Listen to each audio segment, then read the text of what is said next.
Hey all, this is 012 Boku. This is Jarek still being a jackass.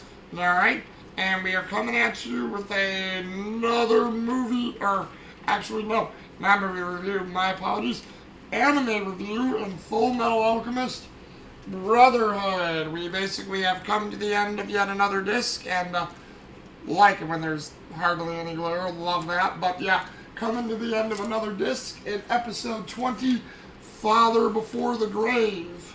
Now this one is a interesting episode. Again, one for more character building. Not too much action in it, but more of moving the plot forward, I would say. For this one, starts out with, if you guys remember the last episode, someone standing near near mother's grave, and I'll do the Japanese interpretation. Hohenheim, because that was Romy Parker's reaction. Hohenheim, So yeah, Van Hohenheim is standing before his wife's grave, looking somber, and it just started off with him and Edward talking with each other, just having a very awkward conversation, saying, you've grown, you've been. Edward's having none of it, of course. And then Hohenheim looks over to the left, he's like, you burnt down my house. Why did you do that? Why did you burn down your home? And, Edward gives the reason he gave Winry and Panako Rock Bell, where they were saying they weren't trying to turn back. And he's like, no, you didn't. You did it because you were afraid. You and Alphonse did it because you did human transmutation. You failed to bring back your mother, and you were scared. You didn't want to go back or admit what you did was wrong. And it's like, Edward gets super defensive and saying he doesn't know what he's talking about. But the look on his face says otherwise, and he's like, did I? Did we? Yeah, I believe in the English interpretation it was you burnt it down. You burnt down the evidence because you didn't want to be reminded of the guilt of what you had done. It's like you're running away. And it's kind of funny because when you look at Father when he's saying it, he's got a... This is like the most father-son moment they have in like the whole series right at this point. Because you almost get this impression Hohenheim knows exactly what they've done, the implications, the guilt they're feeling. Like he's done this, he's been there before. Well, if you remember, after Edward runs off after that scene, he's like, it's funny. He reminds myself of me when I was his age.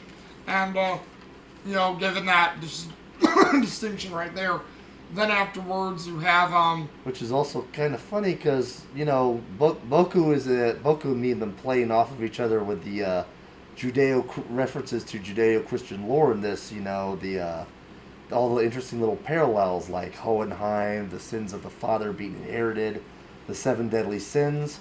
And isn't it funny that Hohenheim kind of gives the impression that he did the exact same thing as a kid and knows exactly what his sons have done. And it's kind of funny how you see this transition, and also if you know what Hohenheim's trying to do, his bigger, grander scheme. Again, interesting parallels to a certain story in Genesis, just saying. Yeah. Well, both versions of the anime. When we get to the original anime, even though Hohenheim's origins are different, it's still pretty much the same thing, give or take. But either way, after Edward runs off and you have Hohenheim come up to Panako welcomes him in.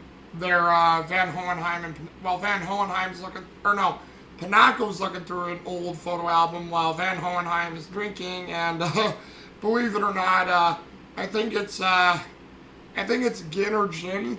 The dog is like growling at him, like knowing that it hasn't seen him in a long time or doesn't remember him, and there's like no trust between the two. Don't know which, but you get it's that weird idea, and they're just talking to each other. Plus, Panako goes, you haven't aged one bit, and you apparently see this older photo of Panako as a young woman, and Hohenheim, laughing, having a drink together, and time sort of cuts away a little bit more to where, you have Hohenheim wanting to embrace that a little bit, but he shrinks back, thinking he's not worthy to do that, and turns out Edward's been awake the entire time because he thought he was sleeping, but he's been awake, and then Hohenheim, just pops the question while they're talking about, that thing you found in their house. was it really Trisha Elric? And she's like, well, it was something that I didn't think was human, but it looked like, well, no, but what was the color of her eyes? Her hair wasn't the same as Trisha's. And Panako's like, what are you getting at, Hohenheim? What are you saying, that they did something else? And then, like, he's giving these little things about how there was a difference, and Edward is overhearing this, freaking out, thinking, what is Van Hohenheim, my father, getting at? Also, to kind of interject here, I think the real reason why the dog was growling at him, and this is kind of like an interesting little nod to old monster slaying myth, especially if you're familiar with Dracula or Carmilla, the Queen of the Night, is because it can sense his lost humanity. He looks the same, and like Panako herself says, you haven't aged one bit, even though she's become a tired old granny. The dog is basically sensing his lost humanity.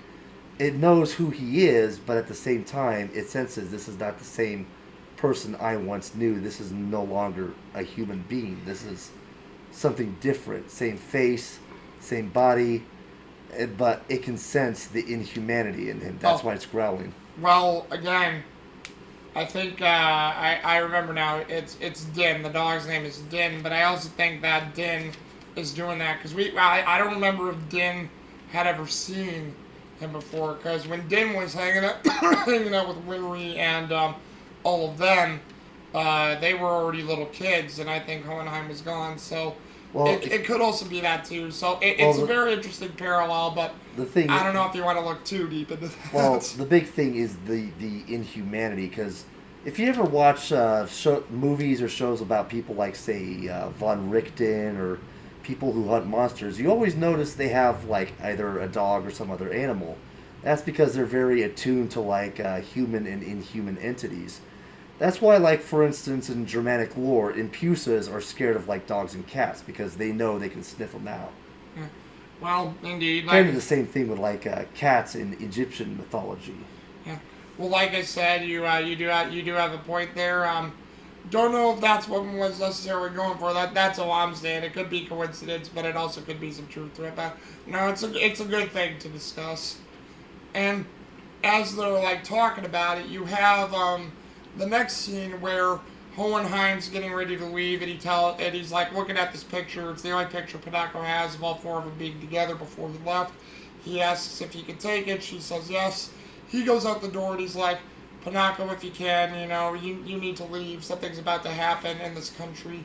Go to another country altogether. And Panako's like, well, I can't leave, in case people who come home or people who here need me, I can't leave on either count. And he leaves, and two different meanings to the goodbye in this one. In Japanese, Panako says, hey, Van Hohenheim, come back with us and break bread with us again next time you're here. Giving a essence to the Jewish religion, where a lot of Jewish people say that to make peace with each other and to have a meal together.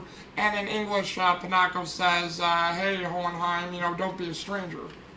And both of them kind of fit, because I mean, like, given how she's kind of portrayed as a rural rustic woman, if you go like to the far south in here in America, they'll always say like, don't be a stranger, you hear?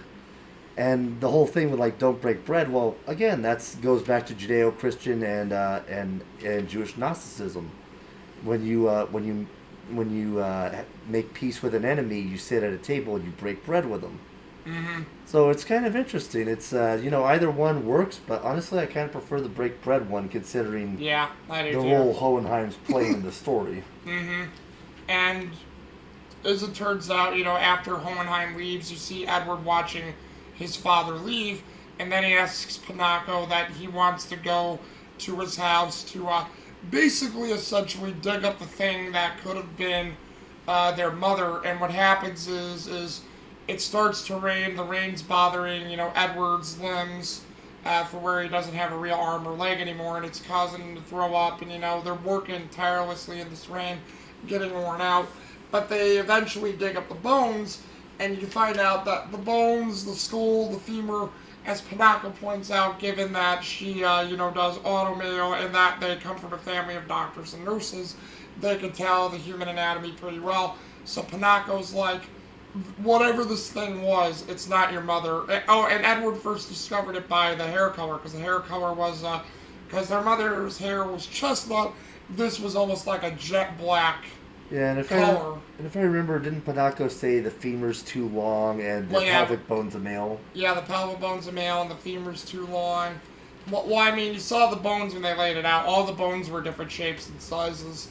And, Edward starts cracking up and we're thinking, okay, he's fine, we lost it, but like, he loses it because all this time Alphonse and Edward thought that they had brought back their mother just to kill her again. But it turns out that you can't bring back the dead at all, and he surmises that with this. And he uses this also as hope to get Alphonse back into his body. And it leads to another really good scene where before Edward leaves Panaco's, he basically says that, or no, not says, he calls his teacher and asks his teacher the same thing. Was that thing, I want to ask you about your baby, and, Izumi Curtis is getting all defensive, and she's like, why are you bringing that up, Ed? What did you find out? And he's like, are you sure the thing that you transmuted was still your baby? And then you just see Izumi grip her shawl, shock, and, she doesn't even say anything. She just hangs up the phone. And, she just stands there gasping for breath, like she can't believe what she heard. But you get this idea that she had been thinking probably about the same thing as Edward in that moment. And you have Panako and Edward have this last little communicate with each other where they're before the Rockbell's grave, and Edward's about to head back to Central, and Panako's like, oh man, I can't believe I forgot to tell Van Hohenheim one thing. And Edward's like, what's that? And then what was that?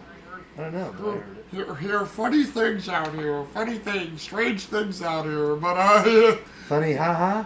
I make you laugh? I'm here to make you giggle, am I?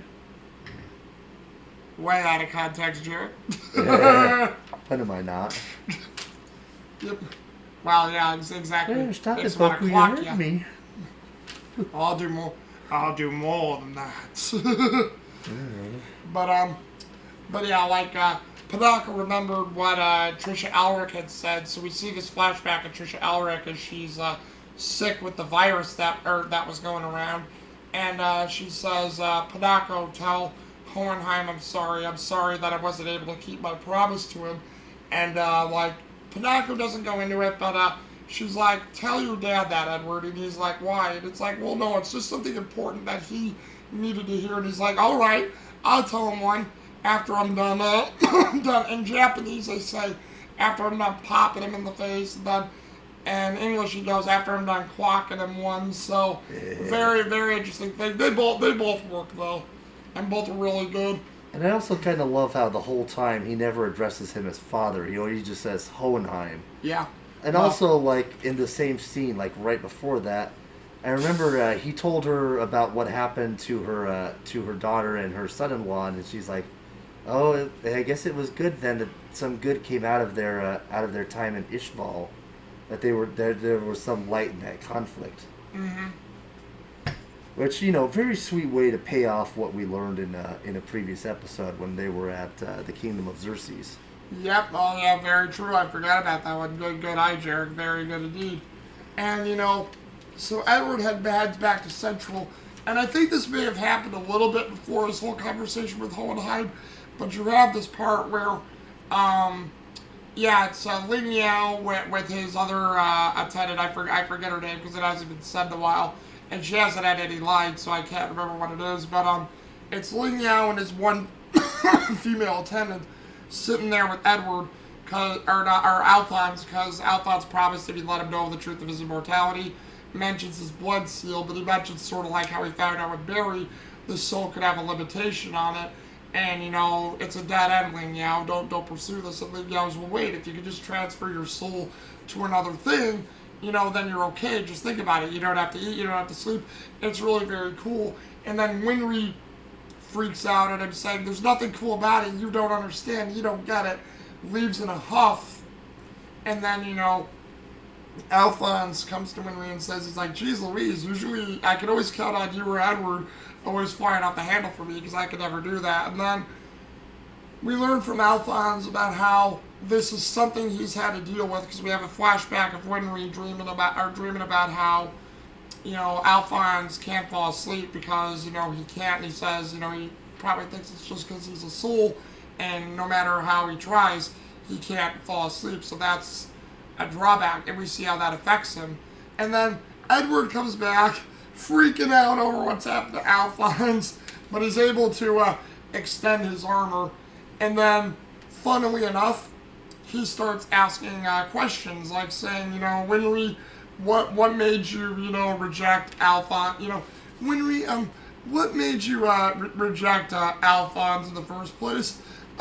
I don't know. Why is that brought up? And it's the same thing that she told me, brother. Well, go ahead. Both is said, I don't like dating men who are shorter than me. And hilarious scream, especially from Vic Mignogna, where he just lets out this guttural scream like... Full Garzy's wing there, Mr. Mignogna. I approve. And then, he's just freaking out, but then, Winry's like, well, what does that have to do with anything? And why are you, again, complaining about the short thing? And then, Edward comes clean that it had something to do with them finding out the truth, and he says he uses it because even though Alphonse's soul is stuck in the armor, he still has his memories. And he asks Alphonse, what do you remember before you got in the armor? And he's like, I remember how, something grabbed me and started taking my body.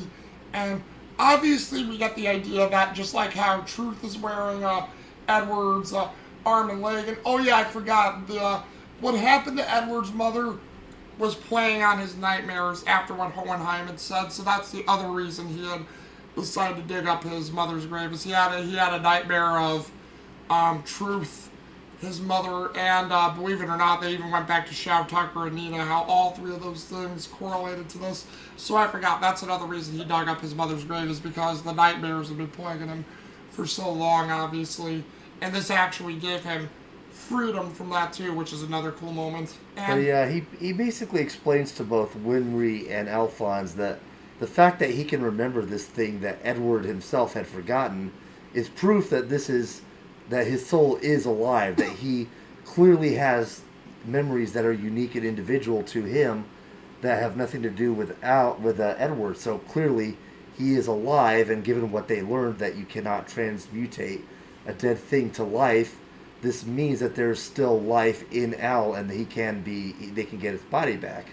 yeah. And I even love how, I think in the Japanese version, they're like, all we got to do is just find the truth and just punch the truth and get your body back. And I forget how they say it in American, but in fact, this episode had a lot of that. Going back to the Ling Yao thing, when they bust in on him in Japanese, it's like, you, what are you doing here?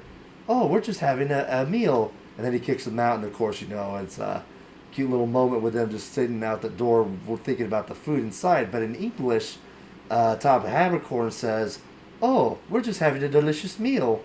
Yeah. I mean, it's little touches like that really make you want to watch it both English and Japanese. Yeah, because he's like, you, what are you two doing here? Eating a delicious dinner? But it's just kind of neat, the little flourishes, like how he says, we just need to punch truth, but I think in English he phrases it, we just need to beat God to get your body back. Yeah, I think they said we either need to beat Truth or give Truth a whooping, and not kick his ass or anything like they said in Japanese, but it's like, you get that idea because you get that there's a chance, and like Jerk said, but before we get to that, Azumi Curtis actually calls Edward back and says, Edward, we checked our family line, and the thing that we found out that we transmuted had no discernible traits between myself or Sid, so, you gave, or no, she didn't say it, but she's like, so that's what we found out, and she just goes, Ed, and Ed's like, yes, thank you, and she hangs up the phone, and this gives Edward a stronger resolve. And Alphonse is like, what happened? What happened, brother? Teacher. She said, thank you. And then you have this nice scene where Sig and Izumi were embracing each other, and she's like, I didn't do it, Sig. You know, I didn't kill our child a second time, so it's a nice, really good feeling that Edward got closure, Izumi Curtis got closure, Hohenheim it knows what he has to do, so it's sort of like all the pieces moving forward. Oh yes, and like they start stalking off with this resolve, but before the resolve happens, you have Alphonse have the speech where he says, you know, I didn't want people getting involved because I thought more people were going to die, like what Mr. Hughes did, trying to help me. And you know, it's like, but the thing is, I met all these people on our travels, and nobody looked at me as a monster. People looked at me as human. And you know, he's remembering all of the chimeras who were with Greed himself, and he was remembering Roy Mustang and his troop and how they all treated him, and he was happy for it. And he's like, you know, I can continue in this body being human and remembering I have human thoughts. But then he just tells Edward, you know what, even though I have that though, I'm sick of it. I want out of this thing. And I was even telling Jarek a couple days ago when we watched this episode, it's amazing Alphonse didn't go mad, but then you hear that speech and you go, well, that's why, because he had a resolve that he was still human inside and not just a disembodied soul. And you know what's interesting? If you pay attention to the endings, the earlier endings to the show, you notice in one of them it shows like Edward, Winry, and Al sleeping. Except Al isn't sleeping; he's just like sitting up, looking at the walls. Mm-hmm. And it kind of foreshadows that very thing. He can't sleep because he's basically just a soul. He doesn't have the body for a biological function of sleeping. Yep. And you know that is Which, a good nice little touch. Yeah, that is a good play out there, Jarek. And a weird thing I noticed with like the second phone call with Izumi Curtis. I mean, this could just be me, but what? It's interesting. Like earlier in the show, when you pay attention, whenever she compliments like Ed or Al, there's always like either her yelling or physically beating them for something. But this time, this one and only time, all she says in a very sweet and feminine way is just, thank you. And you see how much it unnerves Ed. He notices this. And when Al asks him, it's like, she said thank you? It's like, is that it? I mean, it's just such a shock from her usual demeanor. Yeah. Well, again, because like I said, he gave her closure to the very same thoughts that she was thinking, but she never wanted to pursue it. Same thing with Edward. Edward and Alphonse never wanted to pursue it. And I think in a very real sense, there's a twofold meaning behind this. Number one, like you said, it gives her the comfort and closure of knowing that just like with them, that she didn't kill her loved ones a second time over. But I think the other takeaway from this is that, in a sense, this is her realizing her students have surpassed her. Mm-hmm. That they have finally gone farther than she has, and in her own sense, it's a motherly sense of pride. She taught these kids. She raised them. She was there for them at a time when they needed them most. And now she gets to see them become men. Mm-hmm. I mean, come on. What woman doesn't want to see that? Yeah. And you know, I mean, that's a good observation too, Jarek. And you know, it's like they use it to basically steal their resolve to keep going for each other. And as they're walking away, you know, like Winry, I forgot what Winry says, but Winry says one little thing to Edward, and Edward's like, well, yeah, we're gonna keep going, we're gonna get this thing, and we're gonna get, you know, my brother and my bodies back. And then, you know, Edward's walking away. He's like square shoulders like this, and you know, Winry having a little bit of a lovey-dovey moment here. And she said, was Edward always so broad? And that's how the episode ends. And it's, you know, it's kind of her noticing that he's getting taller, he's getting bigger, you know, his shoulders are getting broader. Well, not only that he became a man. Did they send me homunculi when I asked for sons? You're the sorriest lot I ever knew. But you can bet before father's through, Mr. Owl, make an alchemist out of you. Be a man. But no, regardless of the little Disney iteration there, guys. That was the episode, and all in all, a pretty good one. As far as characters stick out, again, great performances for all involved, and you know, I mean, it's really hard to pick and choose who was the best one, but I will definitely say I will throw the flag here because I know I mentioned him a lot, and I've been giving a lot of love to a lot of the side characters. But I've got to say, this one hands down goes to Edward Elric and Alphonse Elric, Romy Parker, Rie Kugabia, Vic Mignogna, and Maxie Whitehead, because they had great performances for their resolve, for why they wanted to do what they wanted to do. Vic Mignogna's reactions in English when he was like screaming or like when he found out the things. You're a great actor, dude. You'll always be in my heart for that shit. I mean, we won't get into it, but you guys all know, again, what happened, or should know at least at this point. If not, go look it up, because I'm not going to get into it.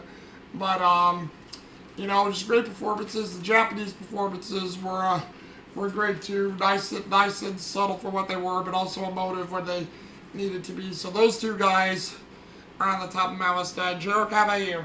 Well, again, you got to give it up to the anti-bitch pasta Vic Mignogna himself, baby. Uncle Crow delivers. He always comes through in the end. Mm-hmm. But for my second, I'm going to have to give it to Mr. Hohenheim for this one. A very quiet, subdued performance of a man who's haunted by his demons, who knows what's coming in the future. He knows the responsibility he's going to have to take, and he's seen his sons grow up and surpass him in every way that matters. This was a performance of a man hounded by his demons, haunted by what he knows is coming for him, and seeing his children finally rise up and be the man that he never was. Gotta hand it to you, Mr. Hohenheim. That was a powerful performance. Yep, Unsho Ishizuka in Japanese and John Swayze in English. Pretty good. And what I'll say to that really quickly, John Swayze does do a good performance in this, but I've also been a bigger fan of Scott McNeil for longer, and he was the one who did Hohenheim in the original show, and I don't know, Scott McNeil's voice to me fit a little bit better, but John Swayze for English is definitely a good second. And he has more of, and where Scott McNeil was more of the rugged and tough Hohenheim and sort of like the tired Hohenheim who was sick of living this way, John Swayze plays it as more knowledgeable, but it's also like a terrible knowledge that he hates to have, but he knows what's going to happen, because obviously, if you guys know the show later on, you know the parallels and connections. So, hey.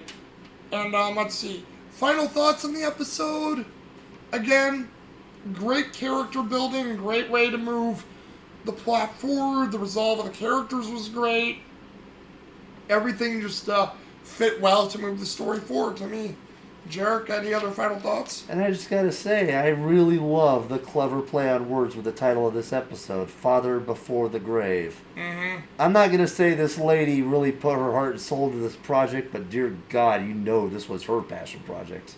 Well, again, I don't know if Romy Paku helped with the, or not Romy Paku, Hiromu Arikawa. I don't know if she helped with the titles or not, but whether it was her or whether it was the showrunners, they came up with some really good titles, yeah. And I'll be honest with you, I mean, this was a hard one to call for best VA, but dear God, that's why this series is so important. Yeah. Well, again, that's how you can tell it's really good acting. And then I also like how everybody said, oh, acting was good with Fullmetal Alchemist, a few other shows, but voice acting after that was all terrible. It's like, not necessarily, guys. Ocean Dub, ADV, before Funimation came around. Black Butler, anyone? I'm even meaning before, like, the later stuff, because I know people say that Fullmetal Alchemist, when they did the original show, was one of the better acted shows, and they were right, it was, but it wasn't only the good show. There was good dubbing in the 80s and 90s, guys. There was good dubbing. It was few and far between, but it was out there, so, I mean, I don't, like I say, whether the dub is bad or whether it's good, I will always appreciate both dubs, because, hey, you can make fun of the bad English dub, and even some of the Japanese dubs, or some of the Japanese language is, like, sort of very subdued, and it's like, can't you emote a little more? Which is why we watch Fullmetal Alchemist Brotherhood here, and we're like, subtlety is good, because we know, and I don't mean this to be racist, we know Asian culture is more like subdued and they're more honorable, given the brought up in family aspects and honorable nature that Asian countries have. But it's like, sometimes when it comes to entertainment, you just want a little bit more of the raw emotion, and we bring that out in a good way, or we used to, and now it's just all, Because, you know, Man, babies. the truth hurts. And by God, Ed is going to hurt the truth for hurting them. Everybody hurt. And, you know... Well, that's how Hollywood is now. And, you know, I know this is going to be a weird little kind of like allegory, but hey, I mean, what else am I going to do, right? But I love how when Pinako is talking to Hohenheim for the last time, she's like, now why would I leave here? I have people waiting to come home to this place. It's become a home for people, and they're going to expect it and me to be here when they return. And I was thinking to myself, she knows what's coming. I mean, he didn't have to tell her. I'm sure she knew. And yet she chooses to stay because, like she said, this is her home, and come what may, you know, this has become a sacred place for everybody. You even kind of see this with Hohenheim when he's like, why did you burn down my house?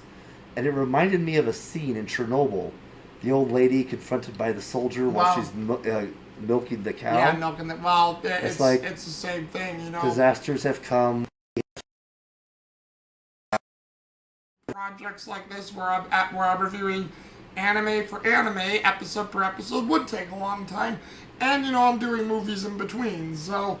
Hey. Plus, we both got our asses kicked by allergy season, so, you know. Well, allergy seasons, and I work a full-time job, so... Yay. Yep. If I was getting paid for this, I'd be a lot happier, but I'm not. I do it for fun benefit. But anyway, what do you guys think? Just leave a comment down below and let us know. Until then, this is 012 Boku and... Jerk the Jackass. And we'll see you guys again later, alright? Deuces. Deuces.